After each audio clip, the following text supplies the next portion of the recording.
মানুষ সব দিক দিয়ে ক্ষতি হইতেছে। আমরা গরিব মানুষ কেমন করে খামু? ঘর ভাড়া দেওয়া লাগে, ঘর ভাড়া তো আর মাপ নাই। রাস্তাঘাটে আমরা থাইকে দোকানদারি করি, তারপরে মনে করেন এরকম 2 দিন পরে পরে এরকম করে। দৈনিক ইনকাম আর গরিব মানুষ আর রাস্তাঘাটে কিরকম আর হইব না। একবার ভেঙে গেছে আমগরে যদি সকালে বলতো তাহলে আমরা আর দোকানটা খুলতাম না। সকালে তো আর কয় নাই কে। হেয়ার পরে তো মনে করেন হেয়ার পরে সবাই বসাইছে, পরে দামটাও বসাইছে। আমগরে তো এখন যে ভাঙবো তত সময় দেওয়া হয় নাই। প্রথমে যখন ভাঙছে তখন সময় দেওয়া হয় নাই। হেরাও তো আইসা খায়, হেরাও তো আইসা খায় নাকি?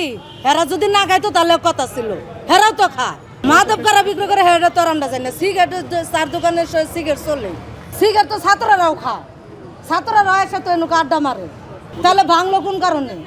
হ্যাঁ আছে না, হেরাই তো আসে, হেরা সিগারেট খা, চা খা, পান খা, সব কিছু করে। হেরাই খা, হেরাই আবার সাধু থাকে, বালা থাকে। আমার কোনো অভিযোগই দেয় না। মনে করেন আসে হেরা উড়া ধরা বেঙ্গালা। আমার 5 মিনিটেরও সময় দেন। এখন আর কি করবো? নতুন করে এই জায়গাতে দিব। সরকারি জায়গা সবারই অধিকার আছে। হ্যাঁ, সরকারি জায়গা সবারই অধিকার আছে। আবার উচ্ছেদ করবো, ওরা 10 বার ভাঙবো, আমরা 10 বারই দিব। ওরা কত মাল নিতে পারে দেখি।